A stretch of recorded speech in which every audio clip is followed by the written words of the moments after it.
지금 한 14만 7천 명, 한 15만 명이 이렇게 인스타랑 페북에서 이렇게 사랑해주고 계시죠.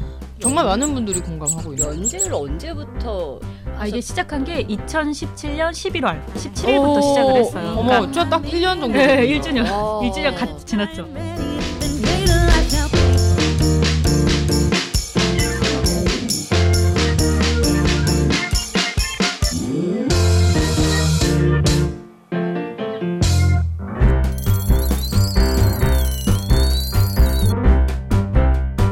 저는 사무실의 작가 김효은이라고 합니다. 와. 만드는 웹툰은 삼우실이라고 그 석삼자 할 때 그리고 근심우 세 가지 고민을 하는 곳. 원래는 이제 저희가 인스타에서 이렇게 업로드를 하고 있어요. 그리고 부제는 원래 직장생활 호신술이에요. 그러니까 우리가 직장생활을 하면서 겪을 수 있는 그런 불쾌하고 무례한 상황들에서 이런 대안들이 있다. 이런 호신술이 있다. 한번 써먹어보세요. 이렇게 좀 약간 일러주는. 네. 그리고 나 자신을 사랑할 줄 아는 용기를 좀 기르세요. 이렇게 북돋아주는 그런 내용으로 구성이 되어 있다고 보면 되겠습니다. 그러니까 신입사원들이 이제 회사에 입사해서 당하는 이야기들. 항상 당하는 게 너무 많잖아요. 그게 드라마든 영화든 웹툰이든 대부분 그런 게 거의 주류였거든요. 근데 그게 저는 좀 왜 꼭 이렇게 당해야만 되지? 그냥 갚아주면 안 되나? 하고 싶은 거 그냥 하면 안 되나? 사실 저도 직장생활 이제 하면서 하고 싶은 말을 하지 못했던 적도 있지만 했던 적도 꽤 있거든요. 신입이었을지라도. 그래서 그러면은 좀 사이다로 한번 가보자. 노련한 주인공을 내세워보자 해가지고 이렇게 컨셉을 잡고 웹툰을 시작하게 됐는데 갑질 범죄까지는 아니더라도 누가 보더라도 이거는 불쾌하고 진짜 예의 없는 행동이다. 이런 것들을 많이 짚어내고 싶었거든요. 여기서 뭐 예를 들어서 뭐 상사가 야 저기 뭐 아무거나 시켜요. 메뉴 아무거나 시켜요 해서 아무거나 시켰더니 뭐 메뉴 왜 저딴 걸 시키고 있어 이런 식으로 하면 사실 그 갑질 범죄는 아니에요. 범죄는 아니죠. 네, 범죄는 아니지만 불편한 거죠. 그렇게 할 필요 없는데 굳이 상대방 그것도 아랫사람에게 그렇게 얘기하는 거는 처음에 자기가 얘기를 하든가 정확하게 자기 뭐 먹고 싶은지. 근데 그런 것들도 이제 포괄하고 있는 게 이제 웹툰 사무실이거든요. 신입사원 때부터 그렇게 대바라진 신입사원이었습니까? 대바라진 신입사원은 아니었고 가급적이면 이제 체제에 순응하는 편이기는 했는데 이게 어느 정도 좀 지나니까 그러니까 속으로 이제 불만 같은 것들이 쌓이잖아요. 근데 이거를 해소하지 않고 넘어가면 그러니까 뭔가 이제 쌓이는 거예요. 근데 그때도 뭔가 이제 시스템적으로 불만이 있어서 제가 소국의 모든 구성원이 볼 수 있는 내부 온라인 공간에다가 뭐 어쩌고 저쩌고 이렇게 글을 썼어요. 그래서 한번 이제 뒤집어진 적이 있었죠. 뭐가 어떤 우리 부서의 문제 조직 문화에 대한 문제 제기 이런 거. 그거를 써가지고 난리가 났죠. 완전 난리가 나가지고. 아무튼 저는 약간 그렇게 뭔가 불편하고 뭔가 부당하다 싶으면 일단 한번 내지르고 보는 스타일이에요. 그래서 그때 그렇게 했다가 이제 피를 봤죠. 네, 어떻게 하면 사회생활을 잘할 수 있을까? 윗사람한테 잘 보이고 그리고 이제 자기 이제 뭐 실속 챙길 거 다 챙기면서 뭔가 사실 그게 사회생활을 잘한다고 볼 수 없을 수 있다는 사실 생각이 들거든요. 사회생활을 잘한다는 게 자기 할 말, 하고 싶은 말 잘하고 그리고 자기가 원하는 거 이제 얻어내고 뭐 이런 게 사실 사회생활을 잘한다고 볼 수도 있고 여기 약간 대리님 같이 나오는 재수없는 아저씨. 흥과장. 과장인가요? 그러니까 저는 안마는 안 할 것 같거든요. 아부와 안마 안 해줄 것 같고. 그런 에피소드가 나오죠. 어깨가 아픈데 이랬더니 홍과장이 갑자기 자격증이 있습니다. 싫어요, 싫어.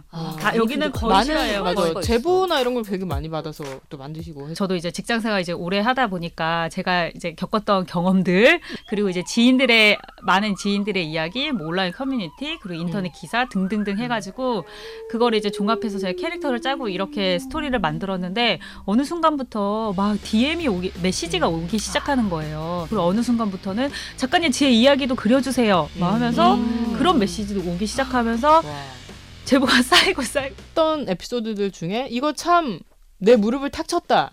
내가 생각해도 이거 참 재밌는 에피소드다. 그중에 저는 이제 제가 특히 좋아하는 게 그 사과랑 도시락이라는 에피소드인데요. 도시락은 제가 이제 그것도 이제 누군가의 이제 실화를 이제 반영을 한 건데 아, 물론 진짜 황당하던데요? 결론은 조금 튼 거죠. 음. 근데 상사가 자기의 도시락을 싸우라고 하는 거예요. 야, 어차피 거기에 야 그냥 밥만 더 싸면 되잖아. 근데 사실 그런 문제가 아니잖아요. 요 에피소드를 좀만 설명해 주세요. 어떤 이야기인지. 그러니까 여기서 책에 보면은 나오는? 이제 네. 홍 과장은 남자 과장이고 여기서 이제 꽃잎 씨 이제 여성 사원 그리고 조용히 여성 사원 이렇게 세 명이 등장을 하는데 이제 하루는 꽃잎 씨랑 용이가 그 점심시간에 같이 점심을 도시락을 싸와서 먹고 있었어요. 근데 갑자기 느닷없이 홍 과장이 오더니 야 도시락 맛있겠다. 내일부터 내 것도 혹시 같이 싸줄 수 있어? 하고 물어봅니다.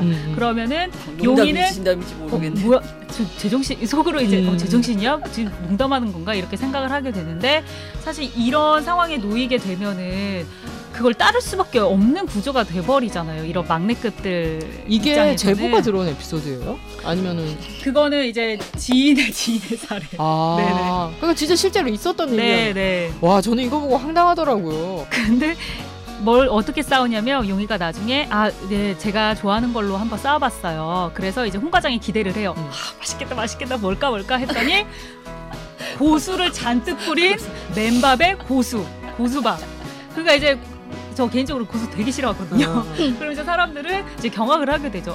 그리고 무릎을 탁 칩니다. 그러니까 되게 아이디어 좋다. 나도 나중에 저런 상황이 나한테 이제 닥치면 나도 저렇게 해야지. 뭐 그런 식으로. 근데 이거는 실제 사진을 넣으셨잖아요. 네. 마지막 고수밥이 사진으로. 그리고 그 사과 에피소드도 사진이 뭐냐면 있죠. 사과가 거래처에서 선물이 들어와가지고 뭐 사과 좀 먹고 하지. 그럼 뭐 누가 깎을까? 면서 막내 여직원한테 이제 깎으라고 하는. 근데 이제 역시 꽃잎씨였죠. 근데 이제 꽃잎씨가 너무 바쁘니까 이 주인공 조용히가 제가 깎을게요. 그래서 들어가더니 정말 껍질을 다 안 깎고 정말 보기 엄청 흉하게 막 깎은 거. 이것도 사진이 들어가 있어요. 네. 이거는 거의 제가 진짜 연출을 한 칼로 거예요. 깎은 게 아니라 무슨 근데 신석기 시대 때 그런 걸로 깎은 거 같이 이렇게 돌도끼 주죠. 막 돌로 그죠. 돌도끼로 깎은 거 같이 해가지고 이제 갖다 주는 그런 에피소드죠. 그러니까 그게 사실 편견이잖아요. 그러니까 과일은 자고로 여자가 여자가 깎아야 깎는다. 예쁘게 깎고 예쁘면 맛도 맛있다. 좋으니까 여자가 깎아야 된다. 이것도 실제 사례예요. 네. 이제 어떤 공공기관에서 이제 누군가 당했던 일을 이제 이로 작화를 한 건데 너무 짜증나잖아요. 그냥 사과는 먹고 싶은 사람이 깎아 먹으면 되거든요. 아니면 먹고 싶은 사람이 많으면 그 중에 잘 깎는 사람이 깎으면 되는데 괜히 바쁜 사람 그것도 이제 바쁜 사람 불러다가 이렇게 하는 거 되게 부당한 거고. 거기서 또 이제 지금 얘기해 주신 것처럼 남자 사원이 일만 씨가 그래서 그럼 제가 깎겠습니다 라고 하니까 에이 무슨 사과는 여자가 깎아야 예쁘게 깎고 네, 맛있지 그것도 실제 사례예요. 라고 하고 네. 그런 이제 에피소드죠. 이런 그리고 또 회사들이. 유사한 사례가 있는데 제가 불과 1년 안쪽에서 벌어진 일인데 입주사들이 굉장히 많잖아요. 근데 그 중에 제가 이제 아침마다 이제 9시 전에 화장실에 딱 들어가면 어떤 분이 이렇게 쟁반에다가 컵을 잔뜩 쌓아가지고 그걸 들고 화장실에서 계속 씻고 있는 거예요. 그래서 그분이 진짜 맨손으로 퐁퐁 묻혀가면서 열심히 씻고 있는데 그분이 그만두셨는지 그러니까 나중에 후임이 왔는데 또 여성, 에피소드도. 또 여성. 그분이 또 그거를 씻고 있는 거예요. 근데 되게 좀 설거지하려고 회사 들어온 것도 아니고 자기만의 고유 업무 영역이 있을 텐데 왜 저렇게 설거지만 하는 게 되게 좀 짠하더라고요. 이 배경이 되는 공간이 주식회사 대팔기획 네. 중소기업 정도 되는 사이즈일까요? 매우 소기업이죠, 소기업. 아. 네. 한 여기 나오는 이제 인물들은 8명, 그렇죠. 8명이 있고 대표님, 상무님, 과장님 이렇게 세 사람이 이제 주요 핵심 남성 간부급들이고 그 외에 이제 5명의 직원들이 더 있는. 네, 그렇죠. 과장님이 여성 과장님이 한 명이 더 있습니다. 워킹. 김 과장님, 네. 김 과장님 계시고, 네네네. 그리고 조용이라고 하는 이 20대 후반의 중고 신입사원이라고 이직을 포함되어 했어요, 있죠. 이직. 경력직으로 그렇죠. 들어온. 경력직은 아니지만 경력이 있는 신입사원인 거죠. 그렇군요. 네네. 그래서 디자이너도 나오고 영상 편집자도 나오고.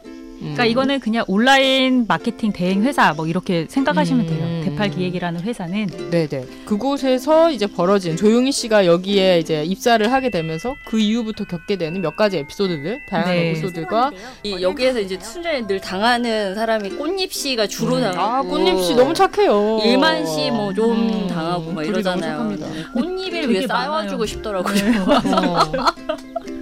속이 터져가지고 왜 이렇게 착한가. 근데 되게 많아요. 그러니까 우리나라 회사에서 그 신입사원은 대부분 꽃잎이 아니면 일만이가 좀 약간 전형적인 모습이라고 생각하시면 될 정도로 네. 댓글도 인스타에 댓글 달린 거 보면은 맞아 저도 이런 거 겪었어요. 저도 그때 속상했어요. 이런 댓글들이 되게 많거든요. 근데 되게 우리가 착하다. 꽃잎 일만 되게 착하다라고 말했지만 사실 그들이 착하고 싶어서 조직 안에서 착한가 진짜 착한 사람들일까 원래 성격은?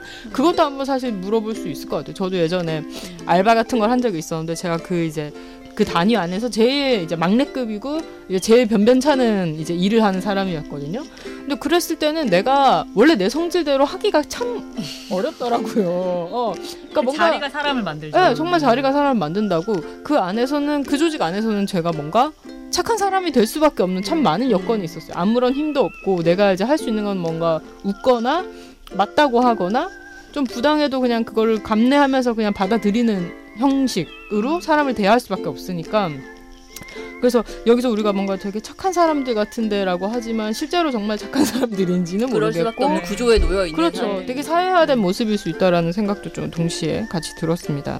근데 너무 많아요. 아까 제가 이제 그 꼬붕으로 있었다는 그 조직 거기서도 제가 뭐 그 방송국이었는데 막내 이제 알바 작가 같은 그런 역할이었거든요. 메인 작가가 만약에 있다 그러면 그분의 제 노트북 가방을 들어드려야 됐어요. 아니 무슨 그런 말. 밥을 먹으러 갈 때. 그걸 알아서 이렇게 주나요? 나한테 알아서 주는 게 아니라 내 위에 있던 그 뭐 서브 작가 같은 사람이 있으면 그 사람이 알아서 여자 진행자가 있었는데 그 진행자의 노트북 가방을 들어주는 거예요. 근데 내 윗사람인 건데 그 사람이 그렇게 해버리니까 내가 되게 그땐 저도 되게 어렸죠. 대학생 뭐 이렇게 막 그럴 때였으니까 그러니까 나도 뭔가를 해야 될 것 같은 위치가 돼버리는 거야 그 순간. 그래서 내가 봤더니 메인 작가가 노트북 가방을 들고 있었어요. 그래서 제가 그거를 들어드릴게요 하면서 내가 든 거야. 근데 생각해보면 그 작가는 그걸 왜 또 나한테 줘? 생각해보면 왜 또 아무렇지 않게 그걸 줬대 나한테. 누군가는 그걸 끊어야 되거든요. 그러니까 어떤 그 분위기와 문화 안에서 지금 맞아요. 말씀하신 것처럼 뭐 머그잔을 내가 늘 아침에 뭐 씻는다든지 저도 이제 팀으로 활동을 하고 있으니까 뭐 과일 같은 게 부서에 들어올 때가 있거든요. 그러면 저녁을 같이 먹을 때 보면 늘 이제 여자 작가님, 우리 작가님이 그거를 깎는 경우가 되게 많아요. 뭐 그런 것들이 분명히 있는 것 같아요. 오히려 저는 노래방 에피소드 이런 게 너무 와닿는 거예요. 기자들은 그런 일 좀 나가서 있는 것 같더라. 아니, 예. 뭐 나가서 분위기 좀 띄우지. 네. 그래서 막 뭐 분위기 뭐 어차피 노는 거 좋아하니까 나는 뭐 자율성으로 내가 논다라는 생각으로 나가서 뭐 노래를 막 했었는데 갑자기 무슨 누군가가 이제 술이 취해서 말 실수로 걸그룹? 우리 도우미들하고 나와가지고 아니 그게 생각보다 되게 많더라고요. 이런 일이. 제가 이게 사실 불과 몇 년 안 된 일인데 그래도 제가 이제 사실은 여자 후배들하고 있을 때는 좀 고참이잖아요. 근데 거기에 그 당시에 사실 여자 부장도 있었고 여자 차장도 있었고 다 있었는데 그때 이제 다들 좀 저랑 다들 눈이 마주쳐서 들었어? 정말 약간 이런 분위기였어요. 근데 일단은 그 순간에는 그냥 넘어갔지만 제가 다음날 이제 그걸 문제 제기를 했거든요. 근데 이제 처음에는 여자 부장한테 사실 저만 있었으면 어쩌면 그냥 넘어갈 수도 있다. 근데 사실 내 후배들이 있기 때문에 저는 그냥 못 넘어가겠고 이거는 문제 제기를 해야 될 것 같다라고 해서 정식으로 결국에는 이제 문제 제기를 해서 사과를 받았어요. 근데 그 당시에 이제 그 말실수를 하신 분도 어찌나 독한지 그 자리에 있던 모든 여기자한테 전화를 해서 내가 정말 그 말을 한 게 맞냐 해서 팩트체크부터 하셨어요? 모두가 그렇다고 한 순간 사과를 했어요. 빼도 박도 못하게 네, 이제 근데 확실할 이제 때. 몇몇 애들은 좀 얼버무리기도 하고 하니까 이제 저한테 다시 전화를 해서 몇몇 못 들었다고 하는데 맞냐 해서 못 들었을 수는 있지만 들은 사람이 더 많을 거다. 그러니까 더 전화하셔라라고 하고서는 결국에는 사과를 받아냈었는데 실제로 기자님도 그 비슷한 사례를 겪었다고 옆에 저도 이제 나와 뭐 수습이나 있잖아요. 신입 이럴 때 이제 하면은 걸그룹 댄스 이런 얘기 이제 그러니까 비단 이제 회사 사람들과의 자리뿐만 아니라 이제 취재원들과 만나는 그런 술자리에서도 막 그런 얘기들 걸그룹 댄스를 좀 쳐봐라. 네, 걸그룹 뭐 이렇게 하는 사람들이 있었어요. 거기서 걸그룹이 이제 나쁜 거 아닙니까? 걸그룹 왜 섹시한 댄스를 자꾸 쳐가지고 뭐라는 거야? 사이코. 근데 그것도 알았다. 기자들 흔히 겪는 거. 그 회사는 뭐 인물 보고 뽑으시나 봐요. 그 얘기도 여기 막 나오는 네, 것처럼. 그것도 진짜 불쾌해요. 아 근데 그게 칭찬이라고 생각을 하는 거지. 우리 사회에서는 아직도 그럴 때가 있죠. 근데 저도 사실 그런 말이 입 밖에 나올 뻔할 때가 있거든요. 그죠. 그러니까 사실 저도 이제 가끔 막 너무 어. 미인이세요. 어. 막 그 회사 분들은 왜 다 이렇게 미인이세요? 뭐 이런 말 하긴 하는데. 조심해야 된다고 나 생각하는데 이거 읽으면서 진짜. 또 이렇게 한번 반성 또 맞습니다.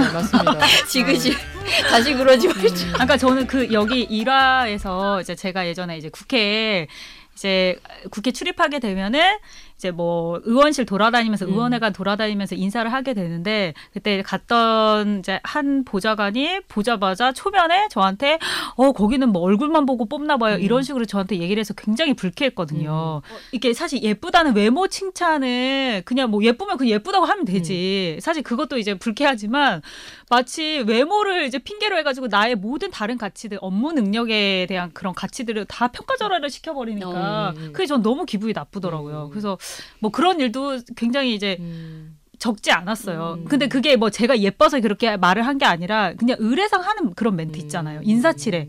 그것도 전 그런 말 들어보질 않아가지고. 아니, 난 이런 심리를 잘 몰라. 그래서. 예의 없는 속칭 예의 없는 사람 만난 겁니까? 뭐옷 뭐 입었고 막 이런 거 좀 신경 좀 왔었으면 좋겠어.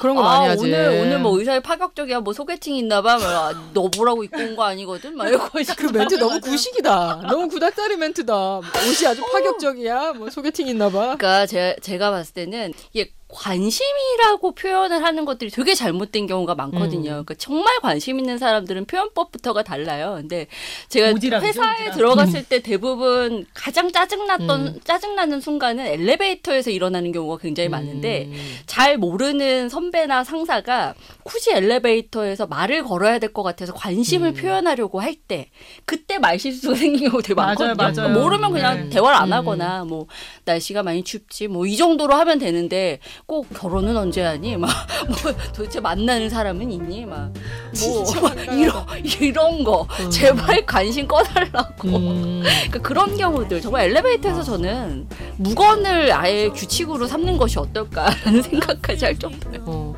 근데 정말 그 여성들한테 가벼운 안부 인사랍시고 하는 말이 그런 외모에 대한 어떤 코멘트가 되게 많잖아요. 뭐 머리를 뭐 어떻게 한 것 같구나, 뭐 네일이 아주 예쁘구나, 뭐 등등등등. 근데 그분들한테 그런 게 불쾌합니다라고 말하면 솔직히 말하면 거의 90% 이해를 못하는 것 같더라고요. 그러니까 칭찬한 건데 왜? 진짜 내가 너한테 관심이 있는 거고 내가 진짜 네가 너무 예쁘고 너를 너무 아끼기 때문에 한 말인데 야 이거 그러면 뭐 아무 말도 못 하겠구만 뭐 이렇게 되는 거잖아요. 심리적으로 그 사람들이 늘 내세우는 게 그거잖아요. 내일 예쁘다까지는 할 수 있어요. 내일만 보는 거니까. 근데 이제 얼굴 외모. 그러니까 내가 이제 태생적으로 타고난 외모에 대해서 얘기를 하기 시작하면 태생적으로 갖고 있는 것. 저도 얼평, 몸평 이런 걸 아까 이제 얼평 당한 건 말씀드렸고 몸평을 당하는 경우들도 있거든요.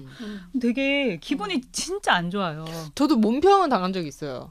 안 좋은 쪽의 이야기인데 이건 또 몸평은 다 안 좋은 거예요. 하긴. 근데 그것도 되게 웃기지 않나? 애를 낳는데 애 낳은 몸 같지가 않고 애 낳은 몸이 어떤 몸인데? 뭐 이러지. 그러니까 그거 사실 이제 여기 글 쓴 게 이제 저의 경험담인데 이제 제가 임신을 했을 때 살이 그러니까 많이 안 쪘어요. 근데 이제 막 지나가면서 이제 사람들이 하는 얘기가 야, 너 임신한 거 맞냐? 야, 몸매가 뭐 그대로네 막 그래서 몸매가 그대로. 야, 하나도 임신한 거 아닌 것 같다 막 이러고 애 낳고 딱 이제 복직했을 때는 야, 너 저기 야, 애 낳은 몸 맞아? 야, 너 진짜 죄송한데 아가씨 같네 막 이런. 근데 되게 기분 내가 이제 뭐 애를 낳건 안 낳건 그게 왜 저의 몸을 평가하는지 저는 진짜 모르겠더라고요.